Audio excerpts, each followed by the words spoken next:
Caro had a huge personality. She packed a lot into her short life, a real lot. And we often marvel at how much she did. It was almost as though she had a sense of not having long to do it all in. She loved travelling. We used to call her Judith Chalmers because she was just forever on the go. Yeah, there was just never a quiet moment with her. She always had a thing she was getting on with or a thing she was wanting to plan and do. She went to South Korea a few years before she died and taught there in a school and taught English. One of my favourite things to do is meeting new people and travelling the world, all whilst documenting it on one of my many, many, many cameras. And then off she went again to Malaga to teach in Spain. But then unfortunately she became ill and came home. She was young and she was cared for incredibly by St Michael's.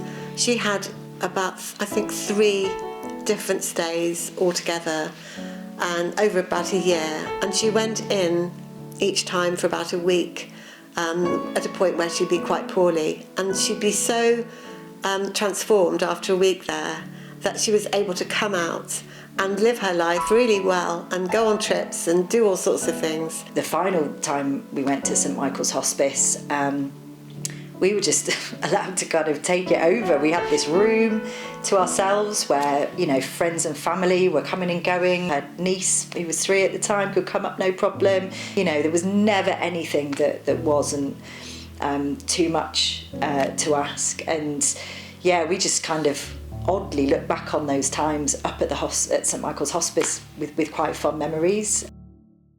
I heard about the Camino challenge through another friend who also joined the walk, and we decided together that we would definitely want to do that in memory of both our daughters who we had lost.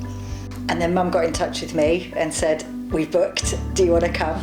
I thought it was just the perfect opportunity to raise the money but also have something to focus on. Caro was a hugely keen walker, and so us walking just seemed like the perfect way to honour her and her memory. What was particularly poignant for our family with the Camino is that Mum's brother had walked it in the past, and also another family member, and it was a trip that we'd always spoken about doing with Caro. So it just felt like the exact thing that we needed to do together as mum and daughter, but also to raise money for the hospice who cared so marvellously for Caro. On the very first day, I think I, and probably everybody else, was quite nervous about being with a group of people we didn't know very well, going to different places and doing a lot of walking, but it turned out brilliantly. It's a completely different experience to anything I've ever done in my life. It was just often very magical.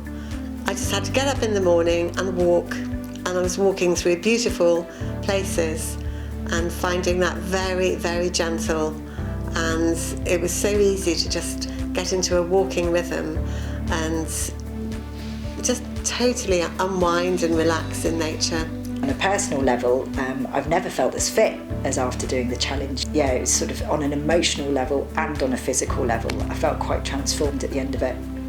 The group of people who, that wet, cold morning a few days before, we didn't know each other, and now we had this experience that will keep us connected forever. No one else in our lives can share the experience that we all had as a group.